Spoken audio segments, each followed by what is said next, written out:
orang yang tetap ngotot mau lewatin orang yang sedang sholat, gitu ya. Ini ancamannya, Nabi SAW memberikan ya, kiasannya. Dia menunggu selama 40, lebih baik bagi dia daripada dia memotong tadi antara seseorang dengan tempat sujudnya. Ini tempat sujudnya, ini dia, dipotong. Orang yang lewat ini lebih baik dia nunggu 40. Lalu perawi hadis mengatakan, saya tidak tahu yang dimaksud apakah 40 hari, apakah 40 bulan atau 40 tahun. Walaupun ada sebagian yang langsung mematok, itu 40 tahun maksudnya. Ini saking besarnya dosanya.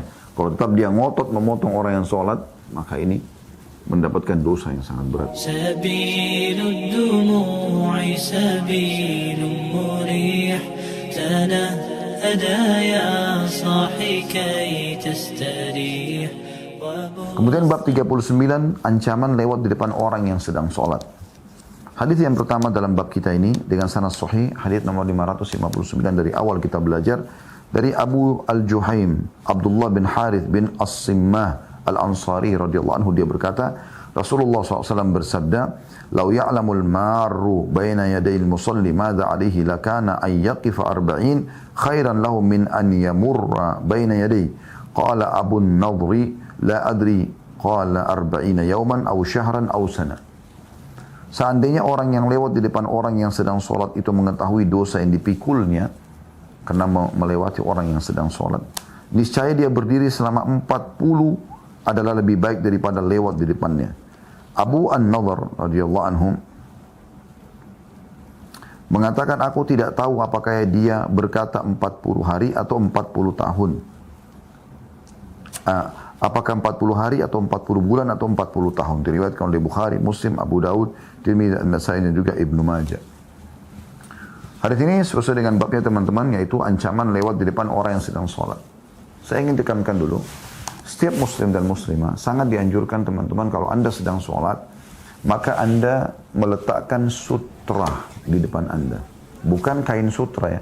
Bahasa Arabnya dalam hadis sutra, atau sebuah penghalang antara Anda dengan orang yang mungkin akan lewati depan tempat Anda sholat.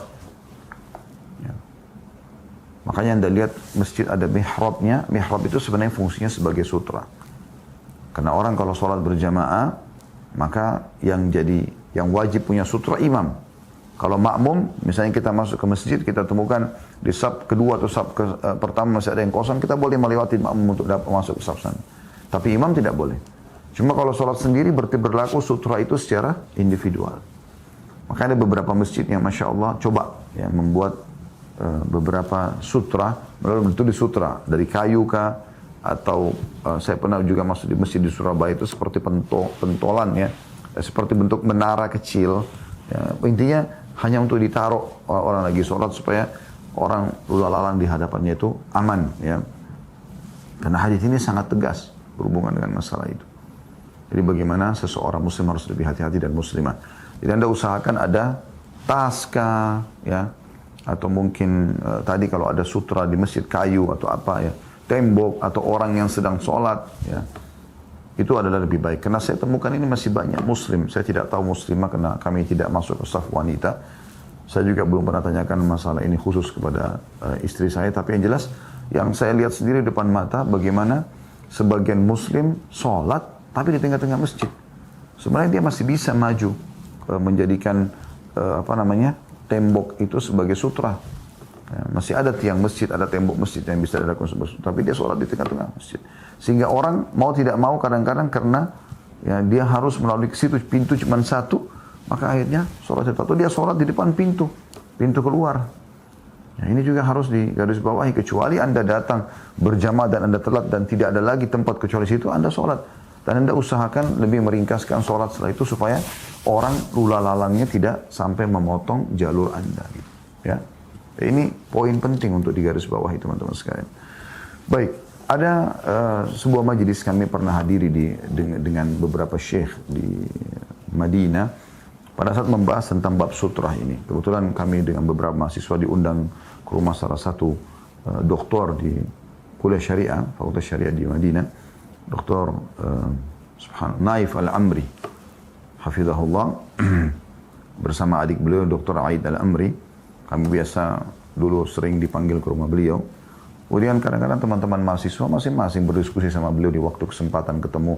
Ini apa maksudnya Syekh? Waktu di kelas kemarin dibahas begini dan begini. Walaupun bukan beliau yang mengajar gitu ya. Maka ada salah satu di antara kami melemparkan masalah sutra dan beliau sempat membahasakan. Rincian sebagian ulama, saya masih ingat beliau kasih isyarat. Kalaupun darurat, kita nggak ada sutra. Kita nggak ada sama sekali yang bisa kita letakkan. Ini tempat sujud kita di depannya. Nggak ada sama sekali yang kita bisa taruh. Nggak ada tas, nggak ada apa-apa gitu ya. Dan darurat, tidak ada lagi tempat. Kecuali di situ. Maka minimal sekali kita jadikan ujung sejarah kita niatkan itu. Dan orang yang dilarang lewat adalah melewati antara kita dengan sutra kita. Jadi antara kita dengan tempat sujud itu yang tidak boleh dilewatin.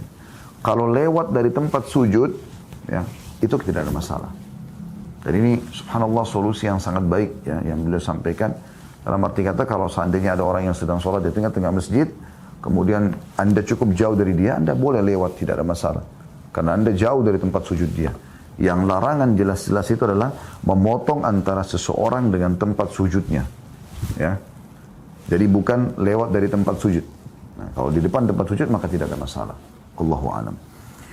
Hadits ini teman-teman memberikan pelajaran kepada kita yang pertama, ya, bagaimana seorang muslim berhati-hati tidak boleh mengganggu konsentrasi muslim yang lain sedang sholat.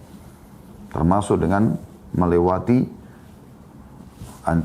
memutus antara dia dengan tempat sujudnya. Sebagaimana saya jelaskan tadi. Ya. Kemudian yang kedua adalah bagaimana adanya ancaman di sini. Orang yang tetap ngotot mau lewatin orang yang sedang sholat. Ya. Ini ancamannya Nabi SAW memberikan ya, kiasannya.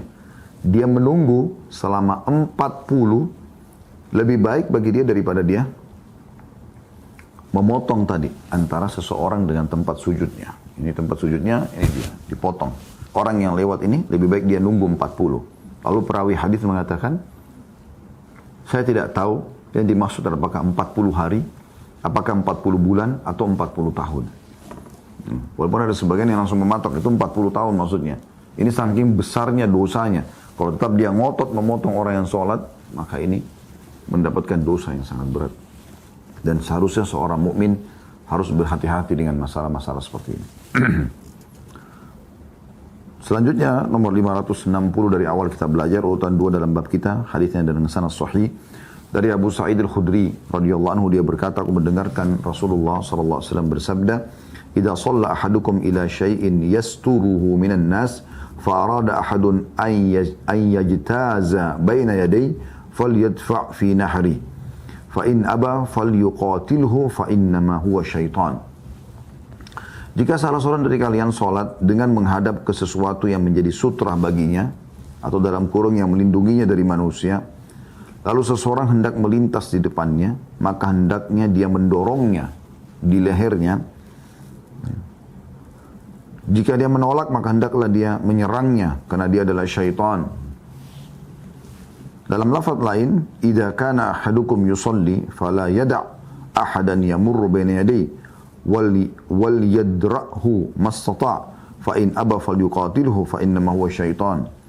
Apabila salah seorang dari kalian sedang sholat, maka jangan membiarkan orang lewat di depannya. Depannya tadi saya sudah bilang ya, antara dia dengan tempat sujud. Kalau lewat dari tempat sujud, maka tidak ada masalah. Tapi antara dia dengan tempat sujudnya, jadi terpotong di situ. Ya. Walaupun dia sedang berdiri. Apabila salah seorang dari kalian sholat, maka janganlah membiarkan orang lewat di depannya, dan hendaknya dia menahannya semampunya. Jika orang itu ngotot, tetap mau lewat di situ, dia tidak pilih jalan lain, maka hendaklah dia menyerangnya, karena dia adalah syaitan. Hadis ini diriwayatkan Bukhari, Muslim, dan lafadznya adalah lafadz milik Muslim, dan Abu Dawud juga meriwayatkan yang senada.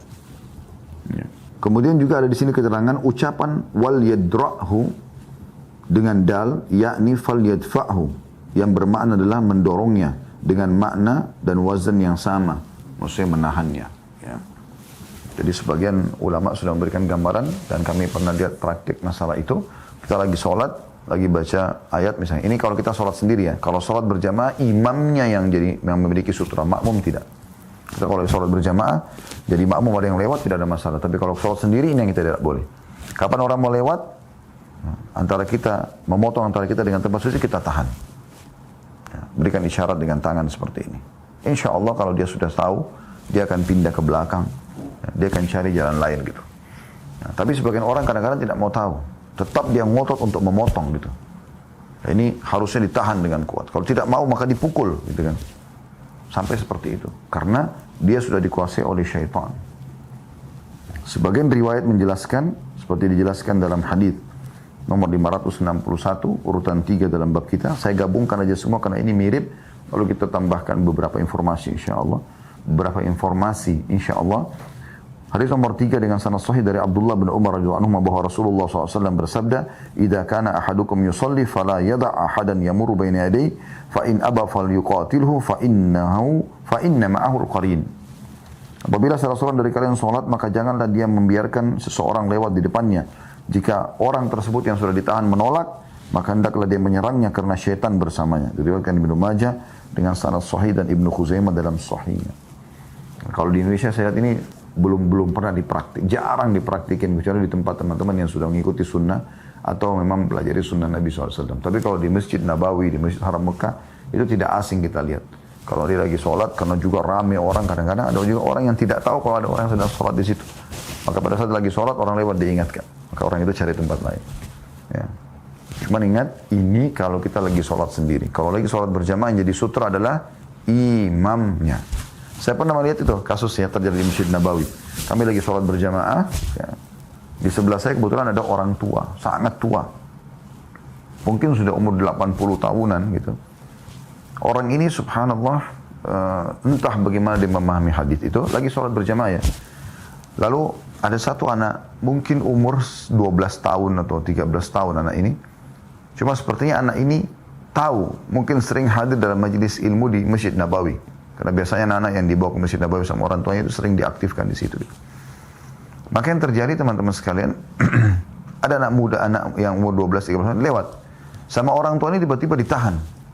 Tapi anak muda itu tetap lewat, ditonjok sama dia sampai jatuh, gitu kan? Yang tonjok ini yang orang tua ini, gitu. Maka anak itu mau marah, dia lagi sholat gitu, dibiarin sama dia. Selepas kami salam, anak muda itu, anak kecil itu datang tadi, yang 13 tahun itu datang, lalu mengatakan, wahai orang tua, apakah anda tidak tahu kalau sutra itu adalah pada imam? Maka ini luar biasa ya. Bagaimana subhanallah kalau kita dari kecil tanamkan kepada anak-anak ilmu yang benar, dia sudah faham. Harusnya orang tua ini tidak boleh menahan dia. Karena kita lagi sholat berjamaah. Yang tidak boleh dilewatin, tidak boleh dipotong antara dia tempat sujud dengan tempat sujud adalah imam, bukan makmum. Beda kalau sholat sendiri. Nah ini contoh kasus saja. Dan hadis terakhir dalam bab kita ini, yaitu hadis nomor 562 dari awal kita belajar dan urutan 4 dalam bab kita ini. Sahih mauquf, maksudnya dia sahih tapi sampai sahabat saja. Dari Abdullah bin Amr radhiyallahu anhuma, Abdullah dan Amr dua-duanya sahabat Nabi, maka saya bilang radhiyallahu anhuma. Dia berkata, la an yakuna ar-rajulu ramadan yudhra bih khairun lahu min an yamurra baina yaday rajulin muta'ammidan wa huwa yusalli. Sungguh seseorang menjadi abu yang ditabur adalah lebih baik daripada dia lewat di depan orang yang sedang sholat dengan sengaja. Hadis riwayat Ibnu Abdul Bar dalam At-Tamhid secara mauquf. Dan ini juga disebutkan ada footnote-nya, diriwayatkan juga oleh Abu Nuaim. Dan mereka menyatakan semua sanadnya sahih, termasuk Syekh Albani juga menyatakan sahih. Hadis ini atau riwayat ini dari sahabat ini, dari Abdullah bin Amr, yang memiliki retorika yang berbeda dalam ancamannya dengan tadi hadis Nabi SAW, tapi dua-duanya bermakna satu. Yaitu bagaimana dikatakan di sini, kalau dia menjadi debu, dibakar jadi debu, ya, lebih baik daripada dia melewatin satu kali saja orang yang sholat antara orang itu dengan tempat sujudnya. Ini menandakan tegasnya ancaman-ancaman seperti ini teman-teman sekalian. Jadi tidak boleh dipermainkan ini. Ya, harus betul-betul ditanamkan dalam diri kita supaya jangan sampai ada kesalahpahaman.